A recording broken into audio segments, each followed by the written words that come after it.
don't know who this video is for. I mean, people who are left-leaning know that Pierre Poilievre lies all the time. So this video may just reinforce that. Maybe it's for the people who are considering voting for Pierre Poilievre. Oh, I hate summoning them. How do you not understand that he's a liar? And trigger warning, I'm going to put in clips. They're just teeny tiny. So for those that can't stand his voice, just stick with me. I'm going to start with a clip that happened yesterday, and then we'll get to the stuff today. Sorry, there's just a protester here. Go ahead. Lie! It wasn't a protester. Hold on. It's a reporter trying to ask you a legitimate question. That was reporter Judy Trinh trying to ask him a question about clearance. Except during this campaign, reporters aren't allowed to just ask whatever they want. They have to be approved. 4 questions total for all reporters. No follow-ups. Let's see what he said this morning. 90-day pause on tariffs for dozens of other countries. It remains a mystery why the president treats Canada worse than dozens of other faraway countries who are not America's best friend.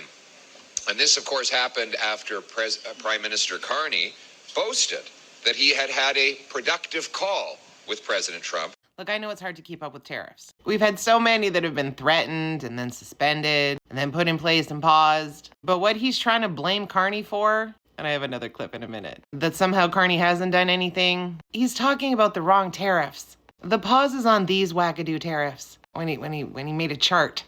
We weren't part of those reciprocal tariffs. We weren't part of it. That's why when he said he's putting a pause on it, we don't get a pause. There were other tariffs, which were global tariffs. These are different tariffs.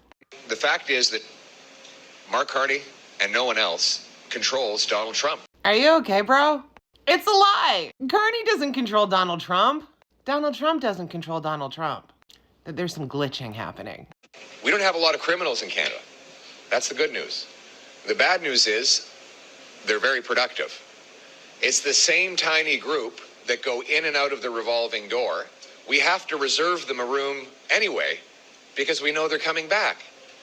In Vancouver today, Vancouver last year, they arrested the same 40 offenders 6,000 times. So each offender was arrested 150 times a year. That's a lie. He's referencing an article from the Toronto Star. It wasn't 150 arrests. It's 150 interactions. Interactions is a broad term, but it's not always arrests. Why is he talking about this? Because he's going to impose mandatory minimum sentencing. Life sentences for people who are going to be selling 40 milligrams or more of fentanyl, people convicted of human trafficking. This is a whole bunch. And we're going to adopt a 3-strike policy. It's reminiscent of another country with a strike policy. Has it diminished crime there? No, it has not. But when he was asked the question, do you plan on building more jails? No, because the threat is enough to make people stop.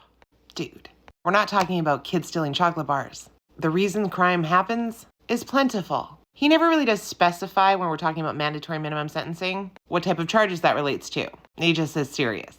And if you get sentenced to 10 years to life, unless you're a good person in jail, you're not getting out. Ever. It's even the words. Mark Carney is famous for plagiarizing. Of course, he plagiarized his way through university. Lie, lie, lie. Look, I get it, Pierre. You are worried about this election. But in the 2.5 years of lost Pierre campaigning, you lie. You manipulate facts. Twist the truth. Lie.